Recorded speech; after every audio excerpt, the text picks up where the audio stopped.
Hello! Hi! Welcome back to my channel. Already నా ఛానల్‌లో నేను నా లాస్ట్ వీడియోస్ వచ్చేసి అన్నవరం ట్రిప్‌కి వెళ్ళాము అనేదైతే షేర్ చేశాను. ఆ తర్వాత నేను కోటిపల్లి, తర్వాత ద్రాక్షారామం ఇవన్నీ వెళ్ళాను అనేదైతే వీడియోస్ షేర్ చేశాను. సో, అవన్నీ ఒకసారి చూడకపోతే ఒకసారి నా ఛానల్ విజిట్ చేసి చెక్ చేయండి.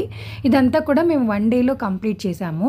అండ్ తర్వాత నెక్స్ట్ డే మేము మార్నింగ్ ఫ్రెష్ అయ్యి ఎక్కడికెళ్ళాము అనేదైతే ఈ వీడియోలో షేర్ చేస్తాను. సో, ఆ వీడియోస్‌కి కంటిన్యూషన్ అనమాట ఇది. Day 2 in Annavaram trip.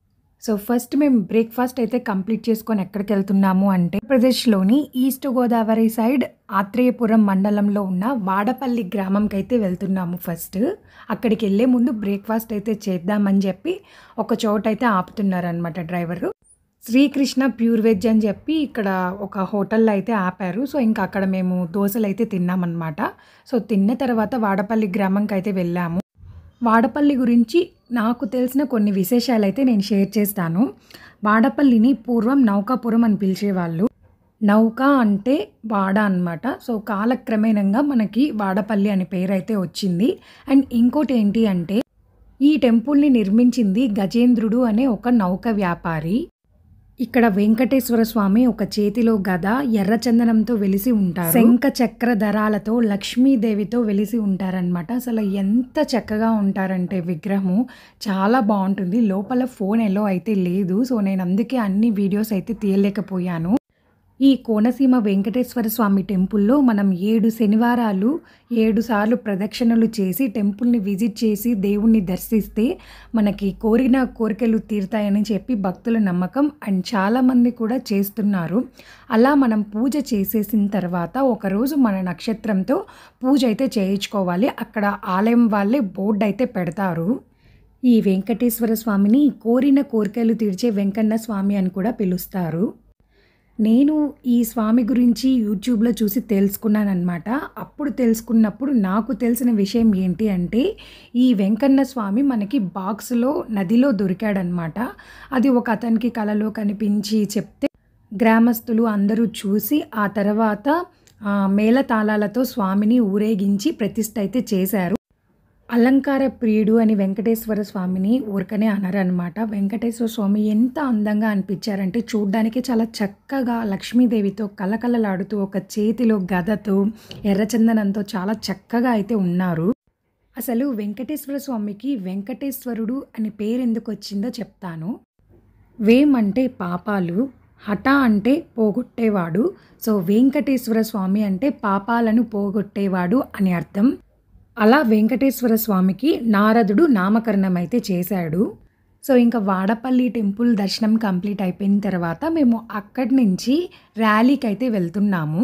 ర్యాలీలో ఏ టెంపుల్ వెళ్తున్నామంటే శ్రీ జగన్మోహిని కేశవ స్వామి టెంపుల్కి అయితే వెళ్తున్నాము. ఈ టెంపుల్ గురించి చాలా విశేషాలైతే ఉన్నాయి.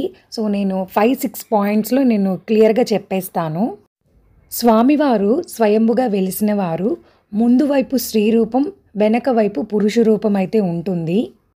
మనందరికీ తెలిసిందే జగన్మోహిని అవతారం ఎలా ఉంటుంది అనేది. ఒక పక్క నుంచి చూస్తే విష్ణుమూర్తి కనిపిస్తారు. అండ్ వెనక నుంచి చూస్తే జగన్మోహిని దేవి మనకి దర్శనం అయితే ఇస్తారు. మీకు లోపల ఫోటో చూపించడానికి కుదరలేదు తీయడానికి.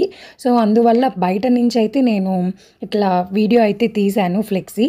సేమ్ ఇక్కడ ఫ్లెక్సీలో ఎలా అయితే ఉన్నారో మనకి లోపల కూడా అలానే ఉంటారు స్వామివారు.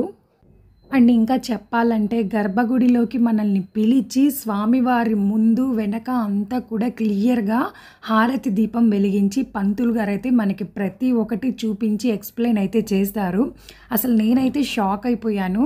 ఏ టెంపుల్‌లో మనకి అలా విగ్రహం దగ్గరికి గర్భగుడిలోకి పంపించి పంతులు గారే దగ్గరుండి ఇలా చూపించడం అనేది నేను ఏ టెంపుల్‌లో చూడలేదు. అండ్ ఇంకోటి ఏంటి అంటే మోహినీదేవికి కుడికాలికి అంటే వెనక సైడు కుడికాలికి కింద చిన్నది పొడుగ్గా తెల్ల పుట్టుమచ్చ అయితే ఉంటుంది.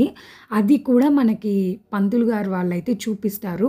అసలు ఎంత అందంగా చాలా నున్నగా స్మూత్‌గా ఆ విగ్రహాన్ని చెక్కారు అంటే చాలా అందంగా అయితే ఉంటుందన్నమాట ఆ విగ్రహము.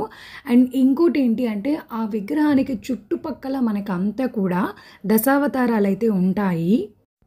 మీరు ర్యాలీ వెళ్ళినప్పుడు ఇదంతా కూడా పంతులు గారు చూపించినప్పుడు క్లియర్‌గా అబ్జర్వ్ చేయండి. దండం పెట్టుకోండి. అండ్ ఇంకోటి ఏంటి అంటే స్వామివారి పాదాల నుంచి నిరంతరం మనకి నీరైతే వస్తుంది. నిజంగా వాడపల్లి తర్వాత ఈ ర్యాలీ ఈ 2 టెంపుల్స్‌ని మీరు అన్నవరం వెళ్లారంటే మర్చిపోకుండా మిస్ కాకుండా ఈ 2 టెంపుల్స్‌ని చూడండి. అండ్ అంతే కాకుండా ర్యాలీలో ఇలా జగన్మోహిని అవతారం అయిన తర్వాత అక్కడే మనకి శివుడి టెంపుల్ కూడా ఉంటుందంట చుట్టుపక్కలే. మీరు ఒకసారి గూగుల్ చేసి వెళ్ళండి. అండ్ ఇక్కడ దర్శనం కంప్లీట్ అయిపోయిన తర్వాత మేము నెక్స్ట్ ఎక్కడికెళ్ళాము అనేది నా నెక్స్ట్ వీడియోలో అయితే షేర్ చేస్తాను. ఎందుకంటే అవి కొంచెం లాంగ్ వీడియోస్, కొంచెం టైం టేకెన్ కూడా అనమాట ఎడిటింగ్‌కి. సో, అందువల్లే నేను ఈ వీడియోని ఇక్కడి వరకు నేను కంప్లీట్ అయితే చేస్తున్నాను. సో, ఇంతే ఫ్రెండ్స్, నా వీడియో మీకు నచ్చినట్టయితే ప్లీజ్ దయచేసి లైక్, షేర్ అండ్ సబ్స్క్రైబ్ అయితే చేయండి. Thank you for watching. See you soon in my next video. Bye bye.